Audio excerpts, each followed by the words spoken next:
All right, ASAP Talent Services today hosting Brad Trychta of Walgreens. And today we're going to really be discussing an exciting topic for those in the SAP world.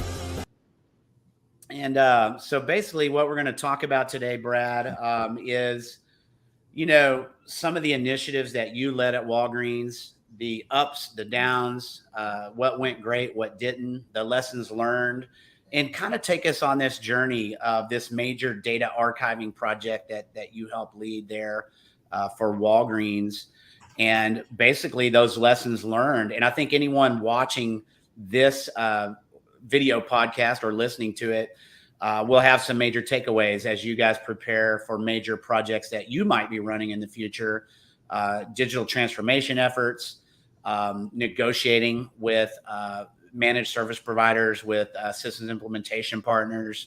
If you're evaluating and negotiating with a big software company right now, like a Salesforce or an Oracle or a Workday, you'll have lessons learned from this session that we're going to have today with Brad. So Brad, thank you for joining today.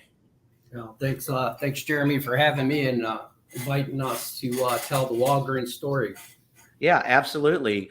Well, tell us a little bit, if you can, just like what's your title and role within Walgreens for those that don't know, and now they might see Walgreens Boots Alliance. Like, what's that comparative to just Walgreens? And tell us a little bit about, at a high level, what major SAP initiatives you guys have been having over the last few years. Yeah, so SAP journey at Walgreens. First of all, I'm Brad Trychta. I'm the Senior Director of Enterprise Financial Services. So Enterprise Financial Services is everything retail pharmacy USA plus everything international. So that's where Walgreens Boots Alliance comes from. So we have probably over 7 ERPs across the world, all two SAP, one in HANA, one in ECC. And all the other systems, whether they're in Chile or across the world, are anything you want. There's Microsoft Dynamics, there's Oracle, we've got everything. We've got every flavor ERP, even Sage. So, but what I'm in charge of is making sure that all those systems run inside of Walgreens Boots Alliance. I am on the business side, not on the IT side. I sat on the IT side at Waste Management, and I sat at the IT side inside of Exelon, my two former employees, where I led major transformations at both of them. Waste Management in the early 2000s, where they went through a significant deficiency, 404. Before 404, it probably actually led to 404 compliance, probably one of the biggest leaders. Fixed that, implemented in Oracle, then went into the utility space and implemented Oracle across all the utilities. And then took on this 5 years ago. They had a resignation inside of Walgreens, and Walgreens is 20 minutes from my house versus traveling around the East Coast for my career. So I took the job here at Walgreens to implement SAP retail across all 8,000 Walgreens stores over a 3-year period. And we're now like in post-production support for the last 2 years. So, wow, that's a massive project when you think about number of stores, global in nature. How did just out of curiosity, how did the size of that implementation compare to, something like a Walmart or any other huge retail implementation that we might be thinking about? Yeah, I think the biggest thing everybody needs to understand about Walgreens that's different from the Walmarts and the thing. Walmart is 3,000 and they're vertically stacked. So all their articles and everything are going to sit in 3,000 businesses, right? We're 8,000 stacked. So we go horizontal. So we lay out this way. And SAP never seen anything like this. We were the biggest retail implementation ever inside of SAP that went horizontal. Okay. And what I mean by horizontal is just remember, each one of our stores is a separate balance sheet and income statement at Walgreens. Okay. Wow. And we track everything down to the article level or UPC level at each one of those stores. And each one of our stores has things that are the same, and then they have things that are regional. Okay. And then everything inside that store is either we own it or it's a scan-based trading item. Okay. Hallmark is scan-based trading. I think some of you might go in our stores and see the Rhino gas when you're walking in. That's scan-based trading. The eyeglasses from Foster Grants, you see that scan-based trading. But then you get to the Coke and you get to all the other retail items. We track those by article, and SAP enables us to real time see the sales in those 8,000 stores in real time. And then a day in arrears, we're actually reconciled at the revenue and the tenders to 99.5% in a day. Wow.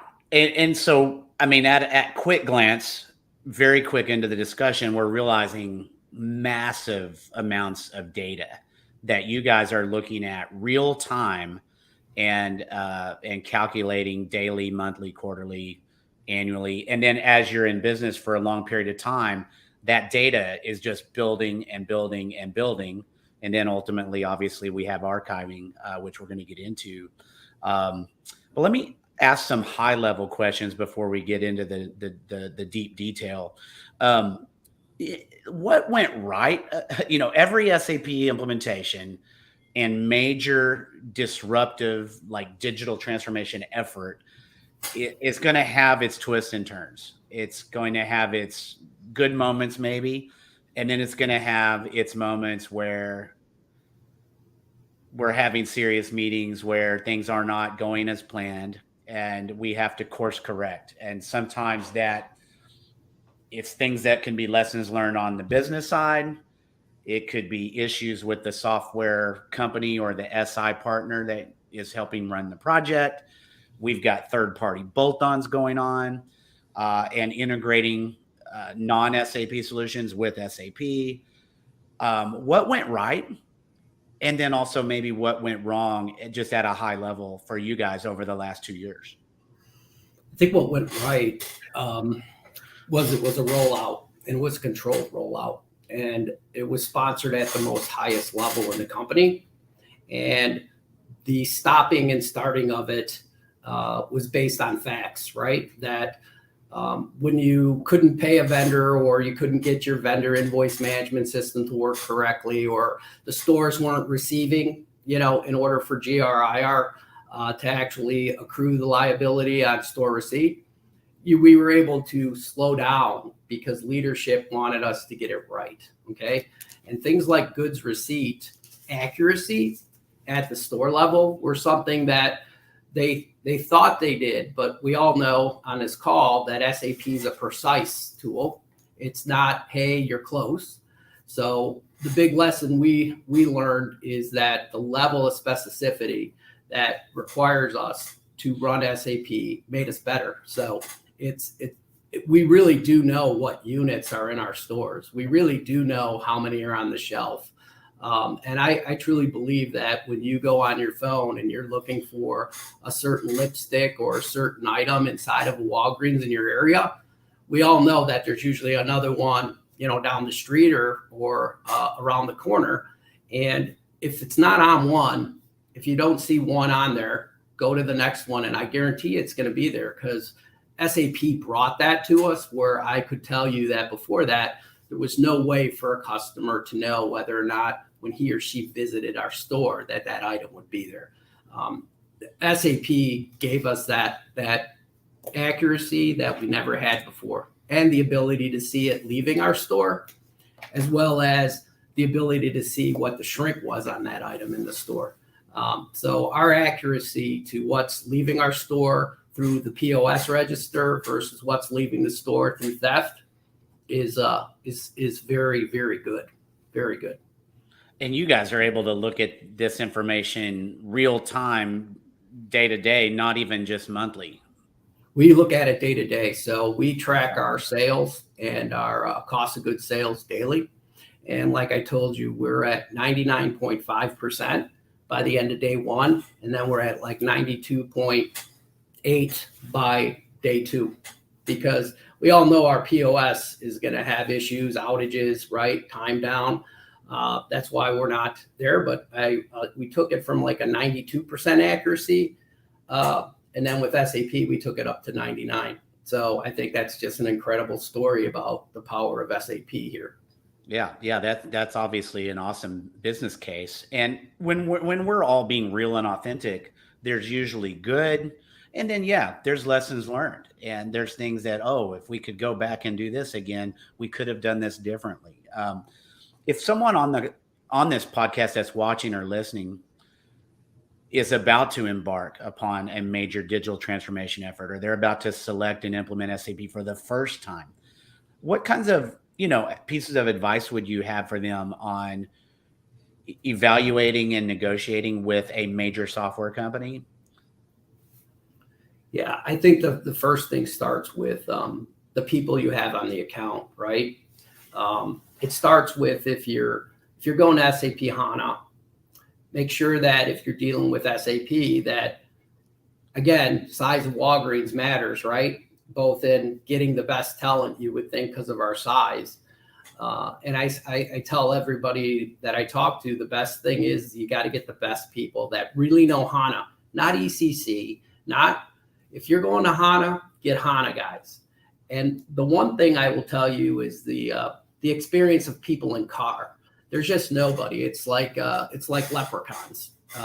So those out there that are consultants that are listening to this and want a good practice, I honestly could tell you that if there's one big gaping hole in SAP, is nobody knows how to use car and to use it to the ability of everything that's in there and what it holds, because they're letting it land in HANA and use it, where guys of my size, I can't bring it into HANA because even HANA can't handle my volumes.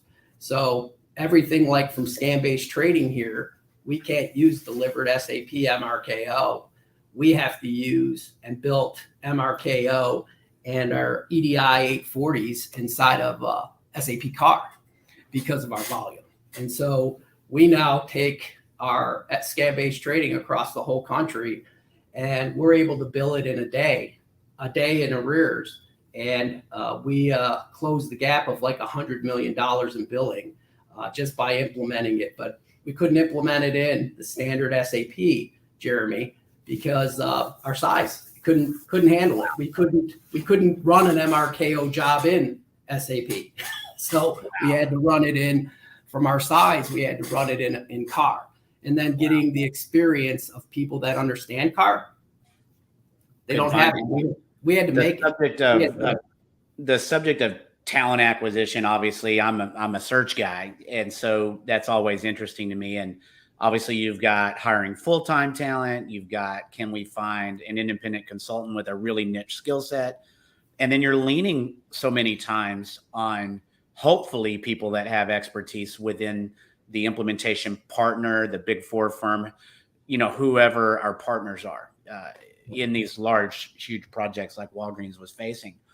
Were there any lessons learned on negotiating MSAs with an SI or a partner when it comes to their deliverables?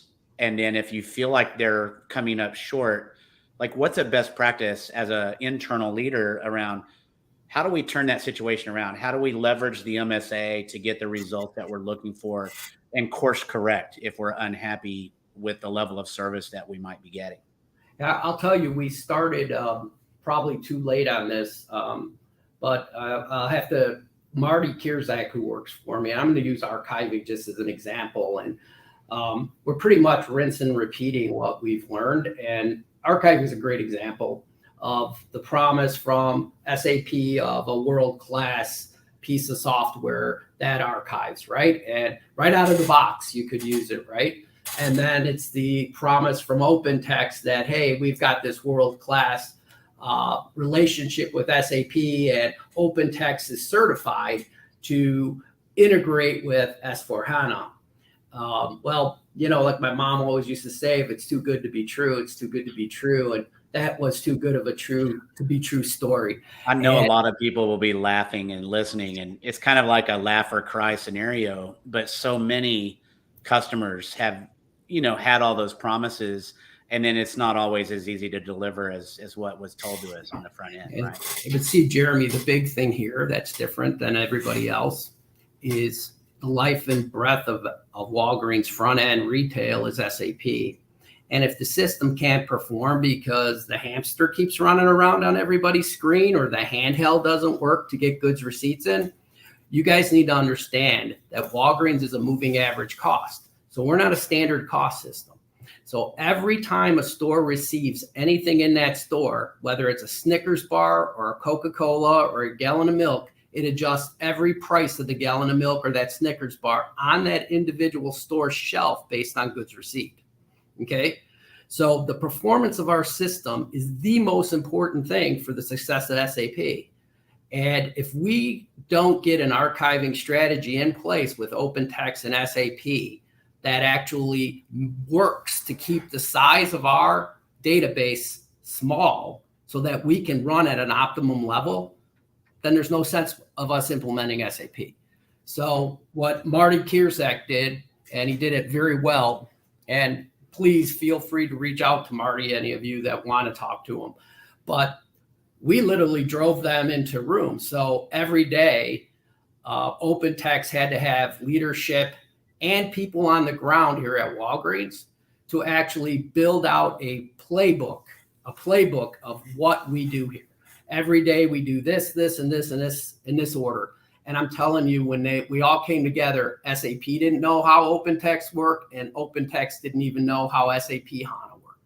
And so we had daily meetings with Marty and his team. And then on Thursdays, we had leadership meetings with our vice presidents of Walgreens, IT and business, with Open Text vice presidents owning the relationship. And we had it with SAP Max Attention owning the relationship. So this was one of our top 10 things and strategies at Walgreens that had the CFO attention at Walgreens, because performance is the most important thing. And so from an archiving strategy, you want to ask me why I'm disappointed. I'm disappointed that SAP didn't tell me that to run optimal, I have to keep my database at 12 terabytes. And so now we're fighting that to do that. We're literally fighting to do archiving to get us to that right size. I think right now, Marty, what are we? 15. We're 15 and the recommendation's 12. And we haven't even converted all our RX company, all the back end RX in yet. So we're really concerned that maybe the way we set up our SAP retail is going to inhibit the ability to get SAP RX in there with it. Wow. And, I think what we're hearing is a lot of times we have a plan on the front end. We're talking to the software company and the SI and these third-party partners like Vistex or Open Text, and we have this plan, but a lot of times we get midway into it and the plan is not coming together like we thought it was going to. Brad, in your opinion, does it mean that we're not able to overcome these challenges and move forward? Do we have to scrap it and come up with a new plan? Or, what did you learn about how to move forward when you kind of come into that kind of scenario? The big thing we have to do is we call it 4 in the box, right? One Walgreens IT person, one Walgreens business person, one TCS, which is our managed service IT, right? And then we have Open Text in there. That's the way we're doing it now, is really 4 in a box. And we're really holding them accountable, Jeremy. And I know people have different size to them. And again, our size does matter and it gets us attention. So I can't say everybody's going to get the same talent or high level, hey, I don't want to hear about Walgreens complaining about me, Open Text, right? So I'm going to fix it. But we had to leverage it all the way through to get it done. And I'm proud to say that Marty, I think, is on his 10th or 9th or 10th version of our book. And I can guarantee you that Open Text and SAP are probably telling everybody about, you got to have a book. You got to have a book on how to archive, because what we've learned is that nobody had such a thing. And again, our space is so important to us, and it's ugly money, right? Nobody wants to hear about archiving. It's ugly. Oh, you got to spend money to do that, right? To get performance. Oh man, I can't put the next shiny tool on my utility belt. I got to pay for archiving. Yeah, you have to pay for archiving because it's ugly money that drives performance. At least here, it drives performance at Walgreens, and it's a part of our strategy. So. You guys have huge amounts of data, and you were talking earlier about like an SAP recommended amount, like be below this. I think I heard you say that we're actually above it, the recommended number. How do you guys decide when is the right time to archive data? How does that work from a business standpoint for Walgreens? Well, it's different than everybody else's. Again, ours is driven by performance, right? So you have the regulatory compliance, right, for the IRS and the things that you have to do, right, and you have to keep. But it's all driven by, we have to make strategic decisions about our performance of our box. So where other people might say, hey, I'm willing to carry, 3 years inside of HANA, right? We're right now saying we're at 18 months. So we're moving everything and archiving everything up to after 18 months. And so it's very much a performance thing. I'll give you a great example, like GRIR, right? I think you guys just want to get an idea. GRIR grows by $300,000. We pay accounts payable $300 million a day. $385 million is what we average a day going out. Now just imagine if you divided that by all 8,000 stores. Remember, every store is invoiced separately, okay? We do not get one invoice from a global distributor that says, hey, here's a bill for all 8,000 stores. No, we get 8,000 bills for everybody, okay? So our volume is just huge. So if you understand GRIR and you understand that every one of those stores has got to get a goods receipt for that, okay, that has to match up to an invoice coming through Vim, you guys would understand the complexity of our volumes, because GRIR is an open item managed account, okay? And if those invoices are even off a penny, they don't match and they stay open forever, which means I can't archive GRIR. Do you think I knew that before I implemented SAP, Jeremy? Ain't no way I knew that. Right. But now I have to have a GRIR strategy, right? That says, what am I going to do for all those things that are a penny off, right? Because I can't close them. They're still open, waiting for an invoice for a penny or waiting for a goods receipt for a penny. So it's just learnings, and the level of specificity, right? Be careful what you wish for. If you you better get ready to set tolerances, right? Because otherwise you're going to have a lot of open item managed accounts that never close, which means you can never archive them. Yeah, and I think we have a hard time coming up with every scenario or challenge or question early on in a project. But spending some time and energy to think about business processes, workflow, unintended consequences, to put as much time and energy as we can on the front end, is going to help, hopefully, to that due diligence will pay off in these projects. But no matter how strong you are at that, there's always going to be something that comes up. And how do we address those things? How do we course correct? How do we get, in your methodology, we get 4 people in a box, right? From the different stakeholders involved in that process, from the IT side, from the business side, externally. Yeah, Jeremy, I do want to tell you something. Yeah. And I meant it when I wrote you this. You said, I said, eat your own dog food, right? Yeah. And I really mean that. My thing is not to tell them what the solution is. My thing is to say Open Text and SAP, what is the solution? Again, you guys put it on your website, your business partners, you got a world-class, tool. I say, okay, tell me how it's supposed to work. I don't give them the answer, Jeremy, because I'll find a new way to go to school with them, right? But I want them to tell me how they would do it, because you know what happens if I enter how I want it? That's why it didn't work later on, right? So that's what I mean about making them eat their own dog food. If they're world-class organizations, and I'll just say, like, they need to be certified people to wrench on their own tools. I mean, I'm not gonna change the way they say to go there, because that's the reason why they won't be accountable at the end. So that's what I hold them to. Yeah, and that's great. I mean, that's what you mean by eat your own dog food. They are claiming this, and when I say they, whether it's SAP or Oracle or Workday, whether it be Salesforce, whether it be third Vistex party is another great bolt-ons like example, Open right? Text and Vistex. Vistex is our rebate company, right? And we're going through the same thing with Vistex that we're going through with Open Text. And Open Text is our vendor invoice management as well as our archiving, right? And then we use Vistex for our rebates, and we run $2 billion through our rebate module a year. And so again, we're making Vistex and SAP work together. And the other one we just put in, which has been a good relationship, is Vertex for sales and use tax. And we just rolled that out. We're just about finished for sales and use tax across all 50,000 registers we have. So we're almost finished with it. Wow. How easily did SAP interface with point of sale solutions? Are you guys using like NCR or Toshiba? How does point of sale interface? I'll tell you, our point of sales, I can't remember the vendor offhand that we're using, but we haven't upgraded in a while.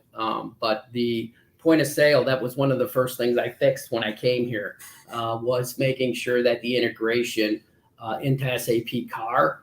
When I joined 5 years ago, that's the first interfaces I built, was pooling tenders and revenue from SAP. Not from SAP, from our point of sale at our 50,000 registers into SAP CAR. So I can't remember the name of the, if you said it, I would say it, but I can't remember what it is off my top of my head.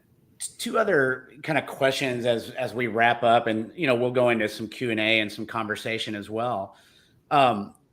What lessons learned around archiving frequency? I can imagine some companies might just do this once a year. Some might do it quarterly.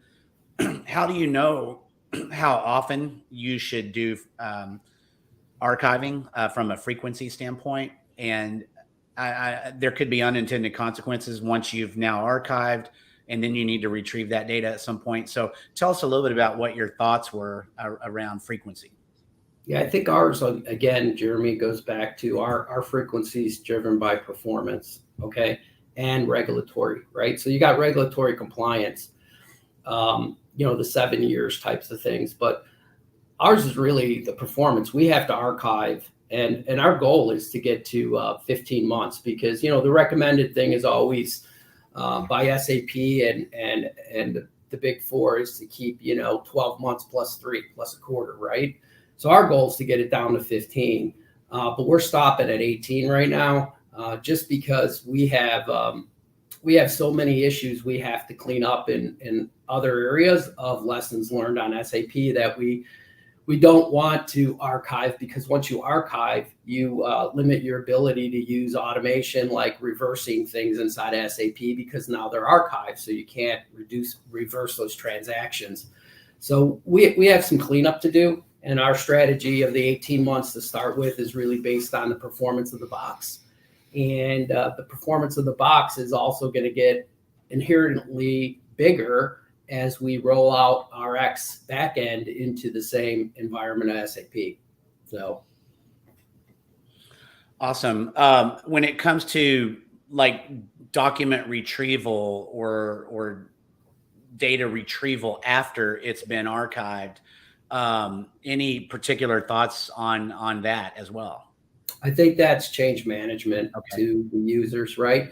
I think that the new way to go back and get it is not so cumbersome. You just, again, is how do you run your business on comparatives, right? Because remember, you got BW, right? So we got Business Warehouse, and Business Warehouse has all the detail for 24 months in it, right? So why do I need to have that all replicated in HANA? Right. And remember, HANA is, when the guns hit it, it's calling HANA. When you call it on your phone, you're calling HANA. Right. So it's protect HANA at all costs. And that's what we do. That is great, Brad. Really some good stuff in today's conversation. I want to open it up a little bit to a couple of guests that we have as well, because they're maybe in different industry and have been in different industries, but they also have great backgrounds in SAP as well. Sanjay, I was able to unmute yours. Abu, you might have to unmute yours yourself, I think. But Sanjay, any particular questions or thoughts as we were in this conversation around data archiving and just hearing the story of SAP at Walgreens? No, first of all, Brad, great job, I must say. And interestingly, VBAD, which we call, is one of our customers. I'm a North America CIO for Dr. Reddy's, so VBAD is one of our customers. Mhm. Interestingly, before I used to work for IBM, and I had led large program at Amerisource. So I'm very much familiar about Amerisource Bergen, Yeah. the entire landscape. I was lead for the customer facing part, which was one of the huge work. So entire lingo, Vistex, Vortex, pricing, all of those, I helped lead the development at Amerisource 10 years ago, I think. Yeah, 10, 11 years ago. Sanjay, did you have major challenges, integrating those solutions together at that time? So if I reflect on my Amerisource experience those days, um, we had two phases. The backend phase where we had a finance, etc., on SAP. Those were building the core, but the customer-facing phase, where the pricing, Vistex, uh, as Brad was talking about, the one of the biggest challenge with whether it was Cardinal or Amerisource was the volume of transaction, the number of invoices you should deal with. The enormity of the volume itself creates a lot of challenges. Reconciliation of those numbers was one of the big deal for us at Amerisource. I reflect on having different type of performance testing, and the kind of performance testing we used to do was I don't think anyone else needs it. Only maybe a couple of companies like McKesson and Cardinal would need that kind of numbers and that kind of volume. So this volume creates this own challenge in terms of whether it is integration. Everything gets magnified by a large number because the numbers are so huge. Um, Purely from the integration point of view, um, I I mean, it is all about how you are managing your entire project, how you are managing integration, how true you are to the software which you are getting without making a lot of adjustment in the core system. Um, we had a different challenge at Amerisource. It was a mainframe pricing, and coming from Amerisource to SAP, mainframe to SAP was a different challenge. But otherwise, it was just the calculation. It worked out good, but the volume itself presents the challenge which we had to deal with. It does exactly. I'll just give you a great example, and Marty also ran this project for me. Is our first balance carry forward, Jeremy and Sanjay, for rolling the year forward. I think it took us a week to get our data to actually roll forward the first year. That now we literally have a balance carry forward testing team that starts in May of every year. Yeah. And literally tunes the balance carry forward programs to run against the size of our data. Yeah. I'm proud to say that, we went from a week down to, I think we're 40 hours now, Marty? Yeah, and on the weekend too. Yeah, 40 hours on a weekend now, but only through, again, making SAP eat their own dog food, Jeremy, is right. Yeah. They say it can run, right? They told me when I bought the package that, hey, it can run. So I didn't change a thing. I said, come work with Marty because you said it will run. So we literally kick it off. And I love that you guys put it on them. Obviously, IT folks are problem solvers, and we want to solve the problem. But when our software companies say that they are experts at something, that they're world class at it, holding them accountable. Okay, show us how to do it, and let them be the experts. Obviously, you got to work with them at points through these projects, but kind of putting it back on them was a huge takeaway. On Boo, any thoughts on your end at Tate and Lyle? Any kind of questions for Brad, or just thoughts in general? Indeed, thanks. And first of all, congratulations, Brad and team. It's been a fantastic journey you guys have in SAP, and the level of maturity and the sensitivity around point of sale that you explained is awesome. So particularly in Tate and Lyle, we are a food and beverage maker headquartered in UK, right? And then we also relatively in a good maturity state, including the fact that we moved to SAP Rise Cloud. So that's where we are having all our SAP. And we brought almost all our 4 major regions into one single instant SAP since our 2013-14. That was the program I was leading for Tate and Lyle as well. So in the 160 years of history of Tate and Lyle food and beverage business, we were able to establish a single instant ERP and then retire all the legacy ERPs across regions. As a result, the data growth also happened over the period. So. And then part and parcel of the business strategy, we kept on selling and divesting the business. And then we were standing up a clone and go approach, and then, standing up different instances and moving the data as well. So once upon a time, we were 6 terabyte size. And then after selling off the business, we brought down to close to 4 billion. As a result of recent divestiture, we used that use case to move to SAP Rise Cloud as well. When we moved to SAP Rise Cloud, the advantage we have that we have better commercial negotiation in terms of license, data growth, and the sizing is concerned. We capitalized on that. So we wanted to go to 3 terabytes slab and then wanted to maintain our data. And then we followed the concept of 2-step strategy, right? So the data aging and then the data archiving. Yeah. So traditionally, we know that in SAP says archiving, like Brad explains, Open Text. We also used to have Vim and Open Text, and for accounts payable and invoice matching. And as well as we used to have TRM, Travel Receipts Management, in Open Text before, and we replaced that with the SAP Concur. And then we used to have SAP Open Text Content Server, it's archive server, to do archiving, instantly after you do invoice matching and AP. And then we used to move to an archive server in Open Text, then and there immediately. That's how we used to work.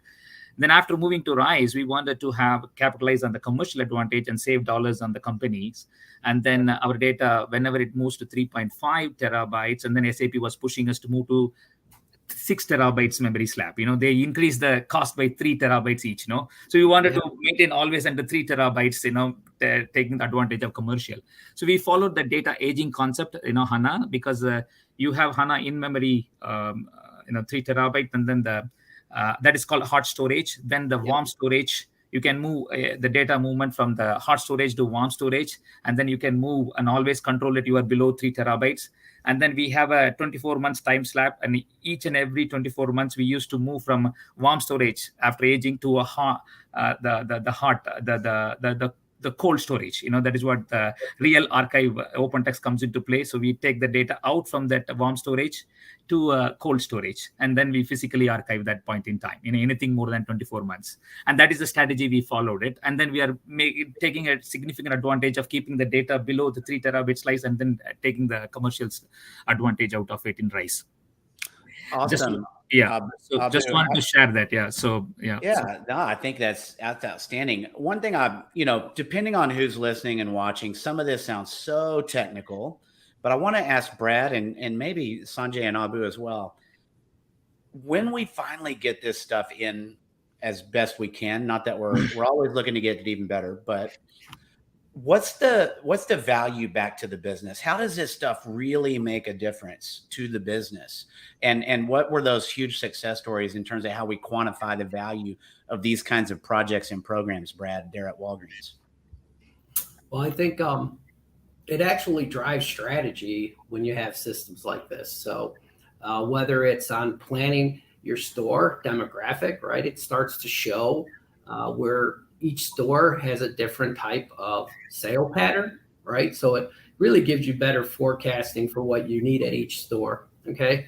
It also gives your, especially if you're a scan-based trader, it gives you back in a day what's moving on your store and what's not. So use Hallmark, for example. And say Hallmark has a card that sings Happy Mother's Day versus one that doesn't, right? And the music one is selling off the shelf. Well, Hallmark knows the next day that they need to get that Jingle Bell song out on that, back into that store again. They're not stuck saying, oh, I just knew I sold 5 cards at that store. No, I sold 5 cards and they were all that musical one. So they know what's hot and they do. Inventory replenishment so that you're not caught with something that was selling fast and rapid. Now it's gone and it's just an empty part of the shelf. Yeah, but Jeremy, that might only sell in Mundelein, Illinois. But guess what? Balloons sell in Gurnee, Illinois. So okay? regional differences, regional variances on what you're carrying, and something in Arizona or Texas could be totally different than something in New York or California. That in a day, right? In a day. No. So same thing is if somebody goes and says, "Wow, I don't see any medicine on the shelf," right? And that person cycle counts it on his handheld in the store, right? And I say there's 4 of them on there. There should be 4 in the store. We automatically know somebody stole them. So now it's in shrink expense, right? Where you didn't have to wait for a physical inventory at the end of the year to know you were short 4 of those bottles of pills, right? So, or vitamins, just use vitamins as an example. But that's the kind of thing that the person in the store, when he comes in, looks for outs on the shelf, right? And literally he's putting in, hey, those vitamin C's are out. And the gun will say back, no, there's 4 in the store. And if he can't find the 4 in the store, he cycles them out. And now it orders the next 4 to come replace it. But we know we got a problem with the vitamins going out. Okay. So again, we get insight to what is shrinking. Like, what are the things people are getting? So yeah, and depending on who all's listening and watching, I mean, some companies used to call that decision support systems, right? But real data that's accurate and that's up to date and that's real time allows people on the business side to make great decisions, right? And strategic decisions, not only about supply chain or replenishment, but how long do we carry products on the shelves? We can look at past data to understand seasonal items and being prepared for Halloween, being prepared for Thanksgiving or Christmas. You know, grocery retailers and convenience store retailers have to think about all that kind of stuff as well. Yeah. But Jeremy, don't lose the fact that every store has its own look and feel to it. That SAP over time can show you what that is. Okay. Right. You can't get it in a day. You can't get it in a week. But after years of looking at your demographic should form from SAP, which is a real value to knowing what services that demographic in that neighborhood. And that's our goal. You know, yeah, it is your goal. You're trying to serve your customer well, and Walgreens is even making decisions about where we need more stores. So if we can see that stores are just absolutely killing it and overloaded, depending on, you know, they probably can make decisions around putting new stores in where, if we ever had to shut down a store, obviously you're probably looking at data on that too.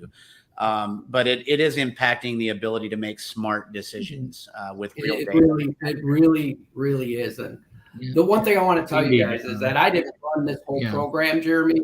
You know, I don't want the people to think that I was the guy. I was just one piece on a big wheel. Okay. There's a lot of people above me and a lot of people working across the strings. I was handling just a piece of the implementation, not the whole thing. So I can't take the credit for what other people did. I just managed my piece, Jeremy. So I appreciate that note. The Walgreens project and program was absolutely huge. A lot of moving parts. And you guys, I know, have been able to kind of tell your story, not only here today, but maybe at Sapphire and ASUG. So you guys that are watching that want to know even more about the Walgreens story, that stuff will kind of be out there over the next year or two. Abu, Sanjay, did you guys have anything in particular to say about kind of how some of this topic has impacted your business? Yeah. For us,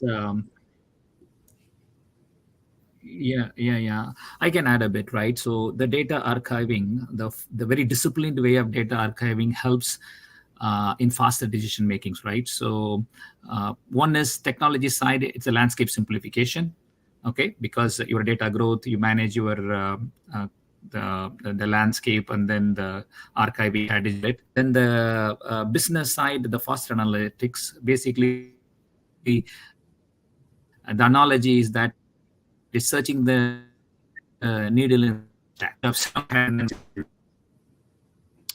Can you guys hear me? So my connection is going slow. Sorry, it was circling around it. Yeah. So we used to have a data lakes platform for analytics. We used to build KPIs and PPIs. In SAP being the transactional system, so you have every transaction being recorded. And in terms of tracking the sales order compliance, fulfillment status, customer satisfactions, or KPIs around commercial compliances. So you wanted to start tracking the changes back to it. If the changes is minimal in the core box and the archiving, it gets faster. So that's where we see the advantage that it helps retrieving the data faster to a data analytics platform, and as well as getting a faster insights. And then what changes you're looking out in terms of compliance coming out of the transactional systems, it's all simplified manner, right? It helps you tracking the changes faster even. And that's where I see that it helps the data archiving, Awesome. Abu, Sanjay, any last kind of finishing thoughts on your side? Yeah, I will just add here saying that any initiative, whatever we take, should ultimately either help the top line or the bottom line. In the context for a certain organization like Walgreens or VBAD or the organizations which are very, very transaction driven, there are a lot of transactions. Sometimes it may help both. It may help you directly increase the revenue by adding some bit of efficiency.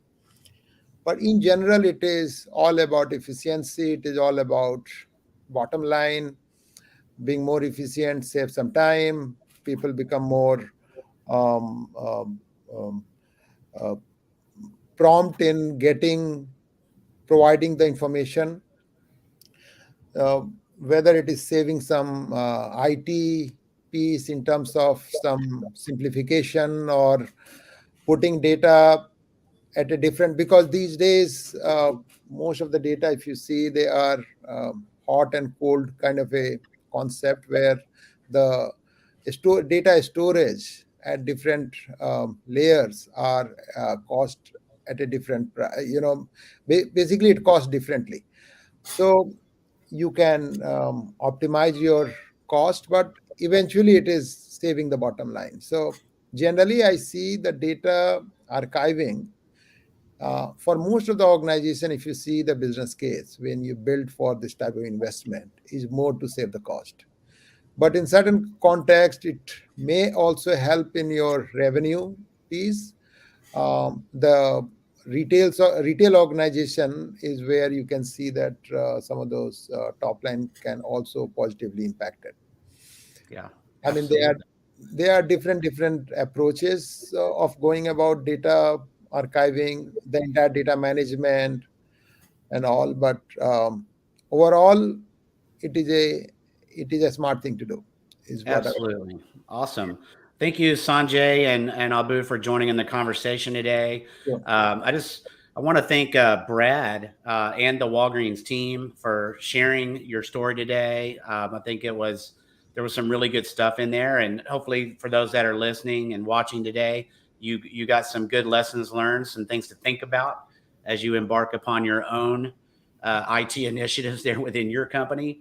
Hope that you guys can, like and share this podcast, and even get involved in the conversation in the comments there in social media as well. And that you guys stay tuned for some of the future interviews that we're going to be doing, usually with IT executives, but we'll also be interviewing CEOs, chief HR officers, and maybe we'll be interviewing folks from the Big Four and delivery side of SAP as well. But again, thank you guys so much for joining us today, and I hope that you join us again on a future podcast with ASAP Talent. Thanks, Brad. Thanks for having us. Absolutely.